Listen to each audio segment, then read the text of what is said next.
isi di dalamnya. Selawat dan salam mari kita kirimkan ke pangkuan anak Nabi besar Muhammad sallallahu alaihi wasallam yang telah menarik umatnya dari alam jahiliyah ke alam Islamiyah, dari alam kegelapan ke alam yang terang menerang, dan dari alam kebodohan ke alam yang penuh ilmu pengetahuan.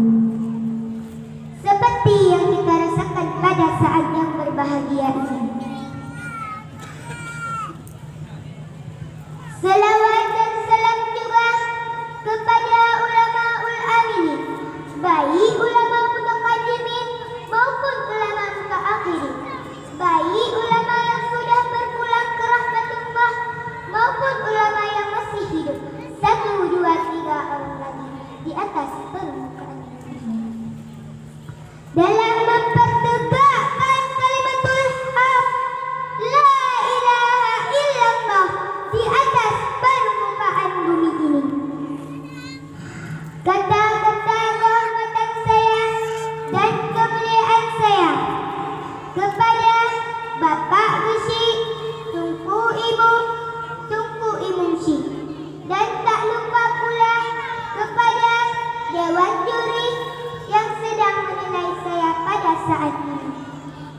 Dan tak lupa pula juga kepada Ustaz dan Ustazah beserta teman-teman seperjuangan yang saya cintai. Kaum muslimin yang dirahmati Allah, pada kesempatan kali ini izinkan saya membawa sebuah pidato yang berjudul Keutamaan Menuntut Ilmu. Menuntut ilmu adalah kewajiban bagi setiap manusia, yakni banyak perintah Allah yang diucapkan atas orang muslim di jalannya. Secara umum, kewajiban menuntut ilmu telah dilalaikan oleh kaum muslimin sehingga dampaknya sangat terasa. Hadirin yang berbahagia, Nabi bersabda dalam hadis, "Talabul ilmi faridatul ala kulli muslimin wa muslimah." Menuntut ilmu adalah di atas kaum muslimin. Tanpa ilmu, hidup kita terombang-ambing bagaikan kapas berterbangan tanpa tahu tujuan hidup. Hadirin yang dirahmati Allah, ilmu itu bukanlah mudah untuk kita dapatkan, sebagaimana kita membalikkan telapak tangan yang begitu mudah. Kita mempelajari bersama, menuntut ilmu sangatlah perlu kesabaran dan kesetiaan. Tanpa kesetiaan, ilmu akan lari. Saya ingin mengasih tips buat teman-teman. Mau enggak? Jangan lupa bawa pensil, karena saat kita mendapatkan ilmu, ikatlah dengan pensil, artinya dengan menulis. Hadirin yang dirahmati Allah, dalam Al-Quran Al-Mujadalah ayat 11 Allah berfirman, A'udzu billahi minasy syaithanir rajim.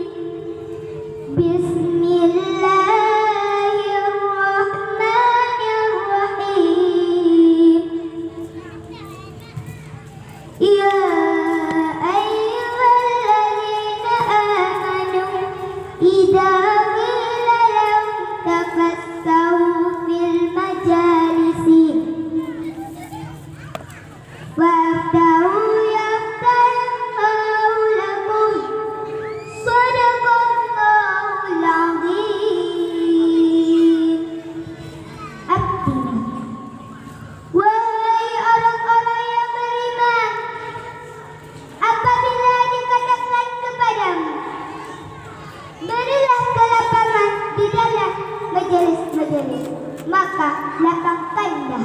Niscaya Allah akan memberi kelapangan kepadamu. Dari ayat tadi dapat kita ambil beberapa curahan. Pertama, Allah akan mengangkat derajat-derajat orang yang berilmu. Lihatlah orang yang berilmu, betapa mulianya. Salah satu kemuliaannya adalah setiap orang berjumpa dengannya pasti mencium tangan. Kalau kita, siapa yang mencium tangan kita? Ayo siapa ayo? Siapa ayo? Dia. Hanya orang yang berilmu yang takut kepada Allah. Dengan adanya ilmu, kita merasa dan sangat takut kepada Allah. Sebagaimana anak kecil yang tidak mengenal singa, maka mereka tidak takut kepada singa.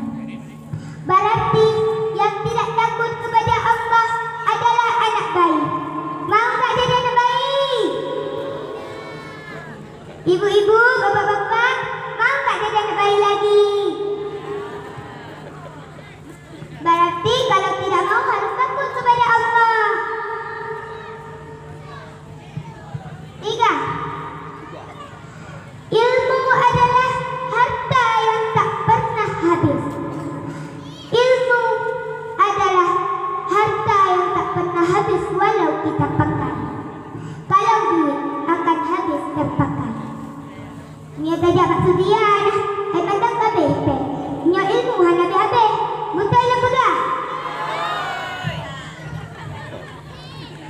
Kesimpulan dari pidato saya, dengan ini kita dapat memanfaatkan. Dengan ini kita dapat memanfaatkan ilmu agama demi agama Islam dan kaum muslimin muslimah. Dari mata turun ke hati, ujung rambut sampai ke kaki, saya ilmu mohon diri, insya Allah berjumpa lagi. Kalau anak berbuat salah, sadarkan dia jangan dimaki. Kalau ada kata-kata ilmu yang salah, mohon maaf 1000 kali.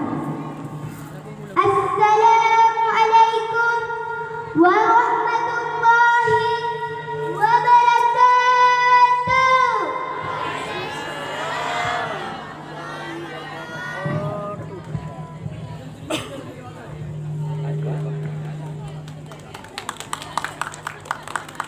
Yang baru